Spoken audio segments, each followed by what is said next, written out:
იმ ხალხმა, იმ ერმა და იმ ქვეყანამ აირჩია ის პრეზიდენტად, ამიტომ მიულოცა. მაგრამ პუტინის მოკავშირე რომ არის ბატონო ბეჟან? ხალხმა ასე გადაწყვიტა. გაყალბებული არჩევნებით ხელისუფლებაში დარჩენილი ქართული ოცნება ბელორუსის საპრეზიდენტო არჩევნების შედეგებს კითხვის ნიშნის ქვეშაც არ აყენებს. არჩევნები, რომელიც დასავლურმა სამყარომ არ აღიარა მიხეილ ყაველაშვილმა, ივანიშვილის მიერ პრეზიდენტად გამწესებულმა კაცმა, ალექსანდრ ლუკაშენკოს მისალოცი წერილი გაუგზავნა. ქართულ ოცნებაში ამბობენ, რომ სწორია. ჩვენ ბელორუსთან გვაქვს დიპლომატიური ურთიერთობები, შესაბამისად არჩევნები იქნება თუ სხვა საკითხები, შესაბამისი პროტოკოლური საკითხები არის. ჩვენ ყველამ უნდა ვიცოდეთ, რომ მუშაობთ და ფუნქციონირებთ და ვარსებობთ რეგიონში. რეგიონში ვინმე გაპრეზიდენტება, პრეზიდენტი მიულოცავს პრეზიდენტობას. ეს ხდება, ხო? პუტინი, ალიევი, ყირგიზეთის და ტაჯიკეთის პრეზიდენტები, ბოლივიის და ვენესუელას პირველი პირები. დღეიდან მიხეილ ყაველაშვილი მათ სიაში ჩაეწერა. სწორედ მათგან მიიღო მილოცვა ლუკაშენკოს რეჟიმმა.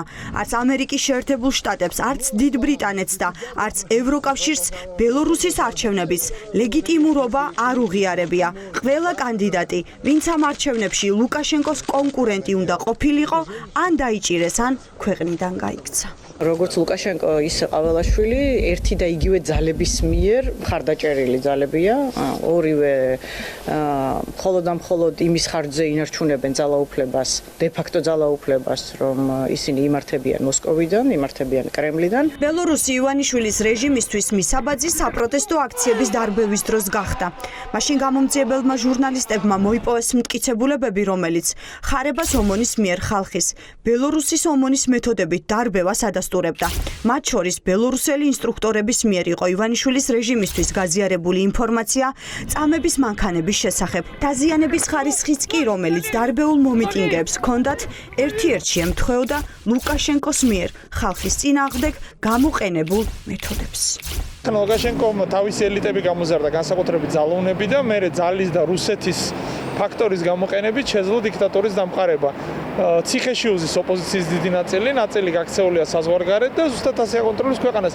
იგივეს გაკეთებას ცდილობს დღეს ბატონი ბიძინეიშვილი ქართული ოცნება. ლუკაშენკოს საპრეზიდენტო არჩევნებზე ორი ფორმალური კონკურენტი ჰყავდა. მათ 2% აიღეს. თავად ლუკაშენკომ კი ზოგიერთ რეგიონში 92% მხარდაჭერა დაიწერა. არ არსებობს არც ერთი დამოუკიდებელი სადამკვირვებლო მისია, რომელმაც ლუკაშენკოს ჩატარებული არჩევნების ლეგიტიმურობას ცნო.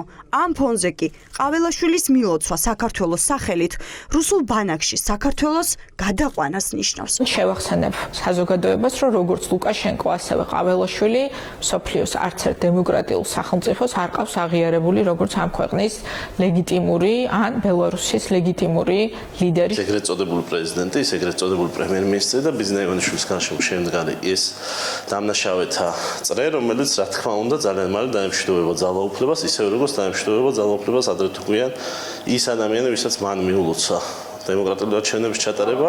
იზოლაციაში მოქცეული არაღიარებული ხელისუფლება მოკავშირეებს არადემოკრატიულ ქვეყნებში ეძებს.